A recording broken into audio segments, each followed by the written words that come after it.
with your play-by-play for the Edmonton Canucks. You got it locked in the line change, a Vancouver Canucks podcast. Canucks Nation, welcome back to the Line Change, a Vancouver Canucks podcast. Now, the Vancouver Canucks rumor mill never stops, but this latest buzz feels different. We aren't just talking about depth pieces or quote-unquote hockey trades, at least not anymore. And ever since the departure of Quinn Hughes, we're talking about the biggest pillar of the franchise. Darren Dreger's latest insider trading report has sent shockwaves through the market. Dreger confirmed that not only are trade discussions surrounding Elias Pettersson intensifying, but his agents at CAA are well aware of these conversations. This isn't just teams calling Patrick Allvin to kick tires. This is a formal process that has reached the player's inner circle. The list of suitors is rapidly growing. Nick Kyprios recently noted that both Carolina and Detroit are firmly in the mix on Elias Pettersson, but the real momentum, the quote-unquote sand, that is actually building into a mountain is coming out of Los Angeles. Now, for years, he was untouchable, or so we thought. Now everything is on the table.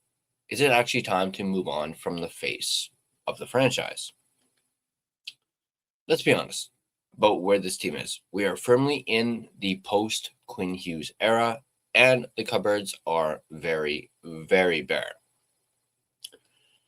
To truly rebuild, you need high-end assets, and PD is one of the very few quote-unquote blue chips pieces left that can fetch hopefully a massive haul worth of picks and prospects. The on-ice decline is obviously impossible to ignore. We're looking at a player who went from a 102-point superstar to a 52-point pace this season for a guy with an $11.6 million AAV. That production gap is literally a canyon.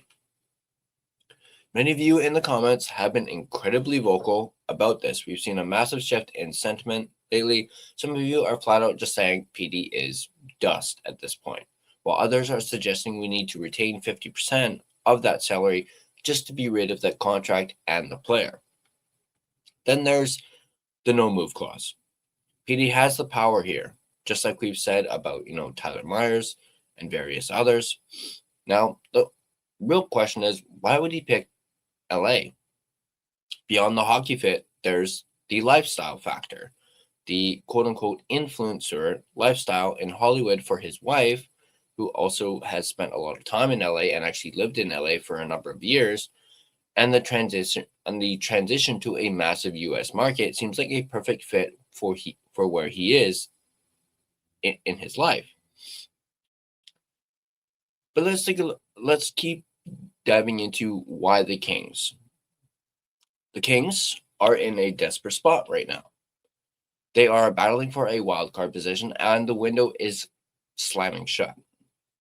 They can't afford to, quote-unquote, wait until next year, because this is effectively the last dance for Anze Kopitar, who is heading towards retirement at the end of the season.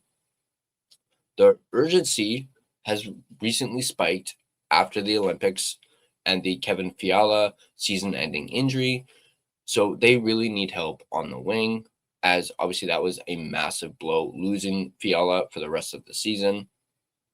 But it created something rare, playoff cap space. They have the financial room to make a blockbuster trade happen right now.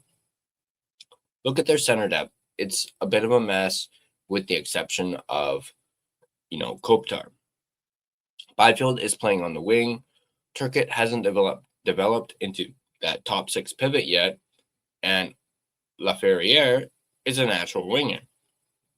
PD doesn't just add talent. He fills a massive immediate hole in the middle of their lineup. It's almost poetic. PD's two-way cerebral style mirrors Anze Kopitar's game.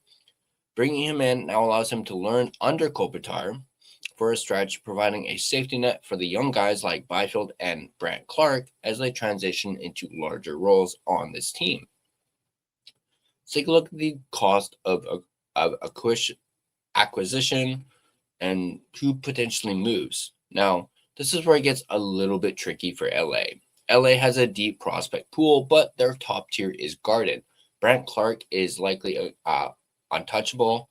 Liam Greentree is already off the board, as he was the piece that went back in the Artemi Panarin trade. If a deal happens, expect a package centered around potentially Alex Laferriere. He's the type of young NHL-ready talent Vancouver needs. Pair him with multiple high draft picks. Remember, LA still has their first rounders and an extra second round pick to play with.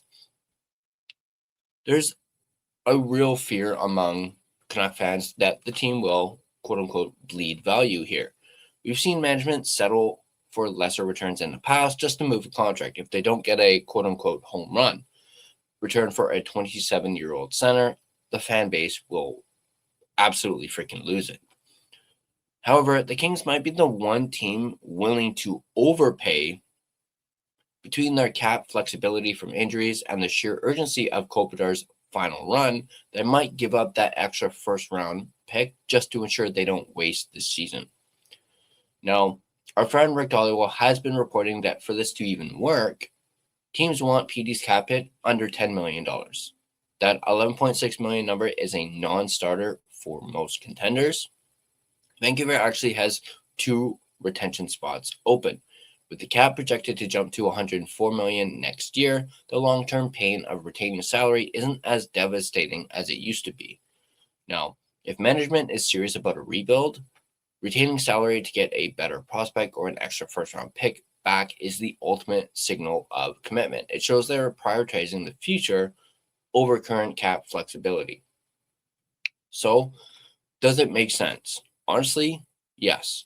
The cap lines up, the needs are mutual, and the asset window for both teams is incredibly narrow. It's a rare, quote-unquote, perfect storm for a blockbuster.